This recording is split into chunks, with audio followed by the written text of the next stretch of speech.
La tempête politique en Europe prend une tournure sans précédent.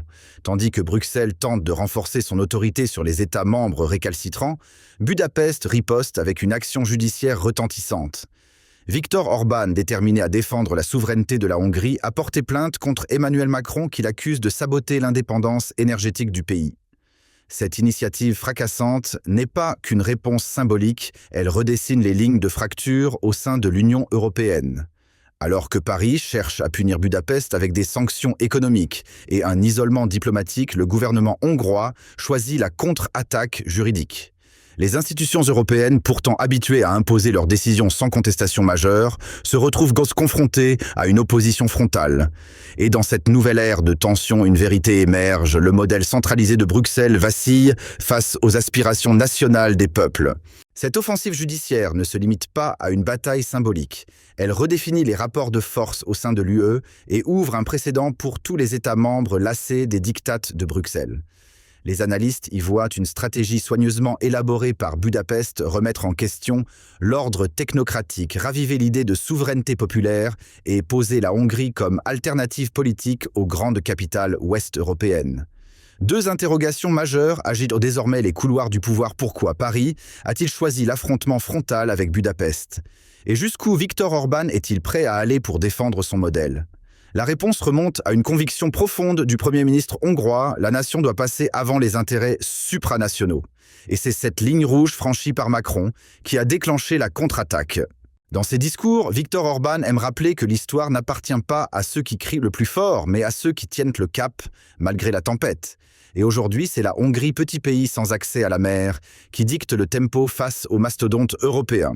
Tandis que la France ferme ses centrales nucléaires sans plan B, Budapest investit dans l'autonomie énergétique et maintient ses industries en marche. Là où Paris se débat dans l'illusion d'une modernité désincarnée, Orban mise sur le concret: frontières sécurisées, électricité abordable, cohésion sociale. En 2025, alors que l'Hexagone subit une explosion du coût de la vie et une vague d'insécurité, la Hongrie affiche les taux de criminalité les plus faibles de l'UE.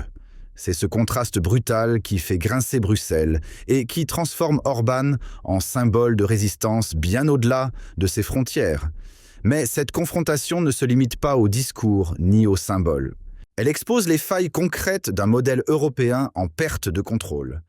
Tandis que la Hongrie affiche une stabilité économique et énergétique saluée par ses citoyens, la France vacille sous le poids de décisions erratiques. L'Hexagone voit ses centrales fermer, ses factures grimper et son industrie perdre du terrain. En 2024, plus de 22% d'augmentation du coût du panier moyen, un record. Les tensions sociales s'amplifient, les services publics s'essoufflent et les ménages s'enfoncent dans l'anxiété. À Paris, l'État multiplie les taxes. À Budapest, on parle de résilience. Ce contraste brutal met en lumière un échec structurel pendant que Bruxelles s'acharne à punir la Hongrie construite. Et c'est bien cette capacité à maintenir le cap malgré les pressions qui rend le procès d'Orban encore plus explosif. En quelques semaines, la tension a franchi un cap. Bruxelles, sous l'impulsion directe de Paris, a déclenché une série de représailles économiques visant la Hongrie. Des milliards de fonds gelés des entreprises hongroises, ciblées, et des menaces à peine voilées d'exclusion politique. Un document confidentiel révélé lors du sommet du 23 octobre confirme l'ampleur des pressions. Emmanuel Macron, affaibli par ses revers électoraux, est monté au créneau exigeant des mesures exemplaires contre Budapest. Dans les couloirs, on parle de sanctions déguisées en décisions administratives, de chantage budgétaire, de règlements modifiés à la volée. L'objectif, faire plier Orban. Mais ce dernier ne recule pas. Il transforme chaque attaque en levier politique, renforçant son image d'homme d'État inébranlable face aux manœuvres de l'élite occidentale. L'ironie, c'est que ceux qui prétendent défendre l'Europe l'affaiblissent de l'intérieur. En s'acharnant sur la Hongrie, l'Union européenne crée un vide politique, un espace où la défiance grandit et où d'autres nations commencent à douter du bien-fondé du projet communautaire. Orban a vu cette faille et s'y est engouffré. Le dépôt de plainte contre Macron n'est pas qu'un acte de défense, c'est un coup calculé qui envoie un signal à tous les États membres silencieux. Si Paris peut instrumentaliser Bruxelles contre un partenaire, alors plus aucun pays n'est à l'abri. Cette stratégie, loin d'être improvisée, repose sur un constat simple. La machine européenne entre sanctions, exclusions et humiliations publiques pousse les peuples à chercher des alternatives. Et la Hongrie, aujourd'hui, devient ce point de ralliement pour ceux qui refusent de courber l'échine. Pendant que les technocrates européens dressent pour des murs autour de la Hongrie, Orbán lui construit des ponts avec son peuple. À Bruxelles, on parle d'unité, mais on agit par l'exclusion. À Budapest, on répond par la solidarité nationale. Ce décalage n'est plus supportable pour une partie croissante des citoyens européens. Le Premier ministre hongrois l'a bien compris, c'est dans les périodes de pression qu'un leader révèle sa véritable stature. Alors que les sanctions pleuvent, il choisit de rester debout, micro en main, devant des foules massives venues scander leur refus de céder. Les images du 25 octobre avec des mères brandissant des drapeaux et des enfants sur les épaules ont fait le tour du monde. Elles ne montrent pas seulement un discours politique, mais une mobilisation populaire enracinée. Là où Macron multiplie les injonctions autoritaires, Orbán multiplie les signes d'unité. Et cela change tout. Ce bras de fer dépasse désormais les simples divergences de politique nationale. Il incarne une lutte pour la légitimité politique en Europe. D'un côté, les dirigeants comme Macron, porteurs d'un agenda centralisé, enchaînent les discours sur l'unité, mais imposent par la contrainte. De l'autre, Orbán, soutenu par une base populaire solide, refuse d'être un pion dans une partie qui se joue loin de ses frontières. Chaque action judiciaire, chaque discours devant les foules devient une affirmation d'indépendance. Et cette bataille d'images, aussi invisible qu'intense, redéfinit le récit européen. Tandis que l'élite parle de conformité, les peuples réclament du respect. Et à travers ce procès inédit, c'est une guerre d'influence qui se joue entre deux visions, celle de la soumission bureaucratique et celle de la souveraineté assumée. Ce procès n'est pas un simple événement médiatique, c'est une fracture géopolitique. Il révèle l'effondrement progressif d'un pouvoir que Paris pensait encore incontesté. Longtemps considéré comme l'architecte du projet européen, Emmanuel Macron voit aujourd'hui son autorité contestée de l'intérieur même de l'Union. Tandis qu'il accumule les échecs électoraux et les réformes impopulaires, Viktor Orbán tisse patiemment des alliances et impose une narration alternative. Là où les capitales d'Europe de l'Ouest brandissent des règlements Budapest, parlent de destin national. Cette inversion des rôles déconcerte les élites car elle remet en cause l'idée selon laquelle le centre dicte toujours la norme. Aujourd'hui, c'est la périphérie qui questionne l'hégémonie et le fait avec des outils juridiques politiques symboliques.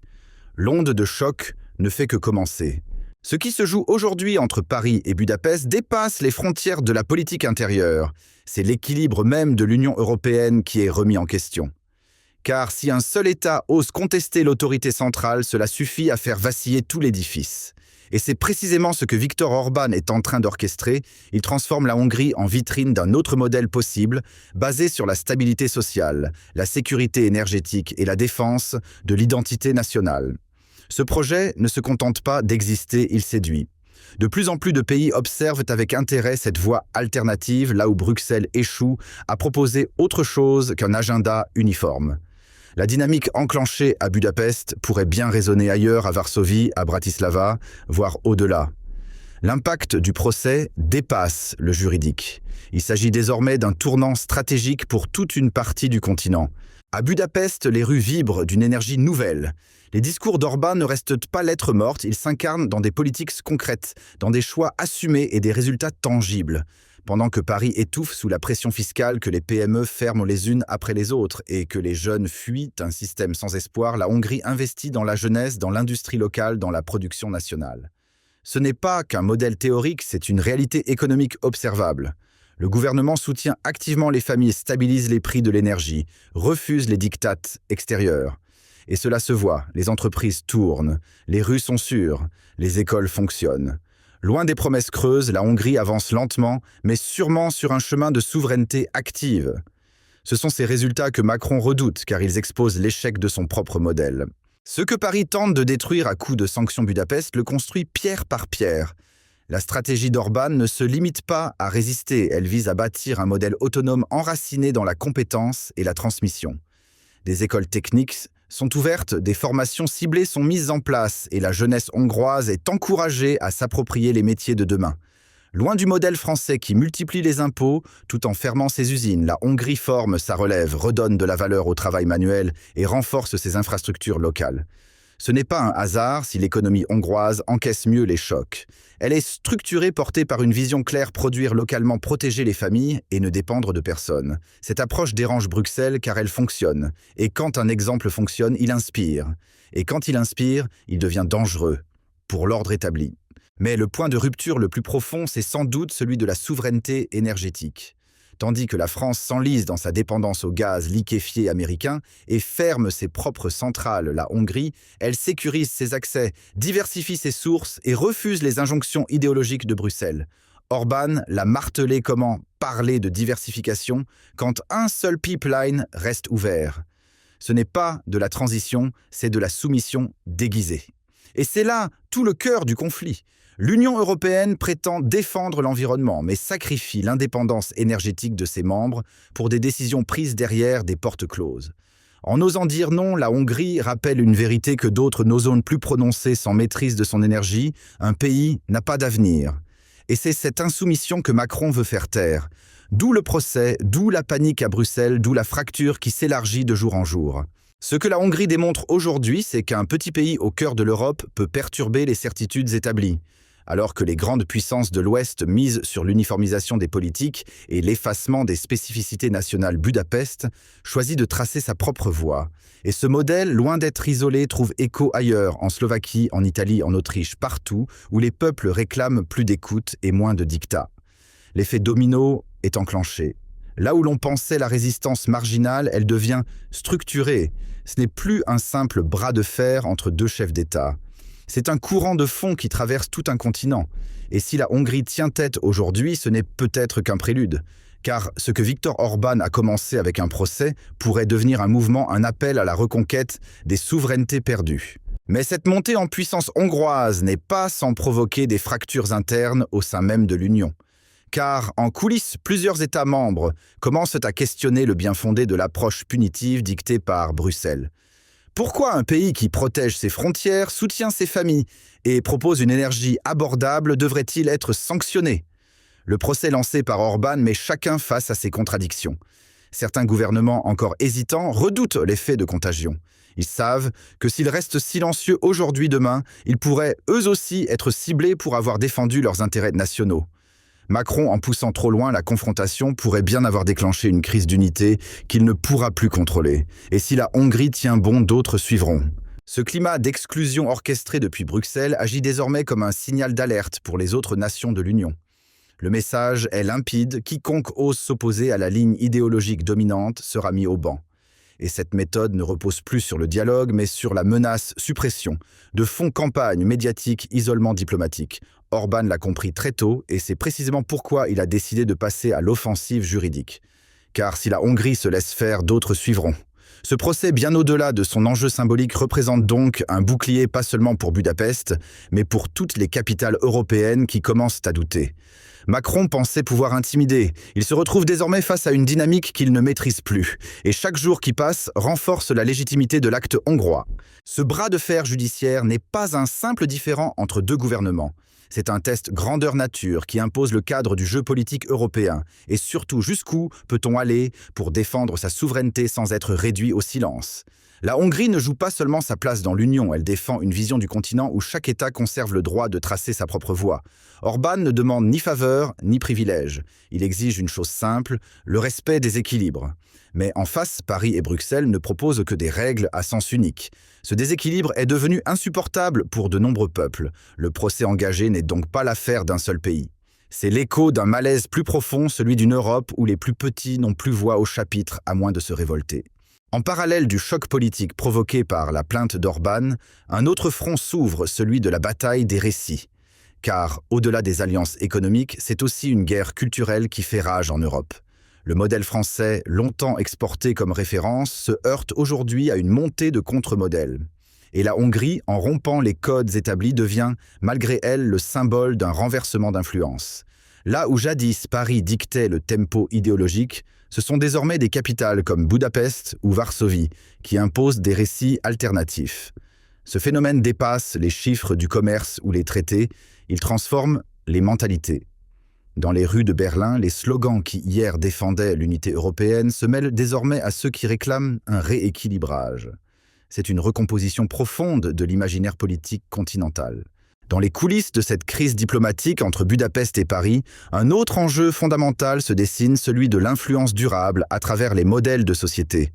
Tandis que Macron tente de redorer son image à l'échelle européenne, Orbán redéfinit les codes en attirant vers lui les projecteurs d'un continent en transition.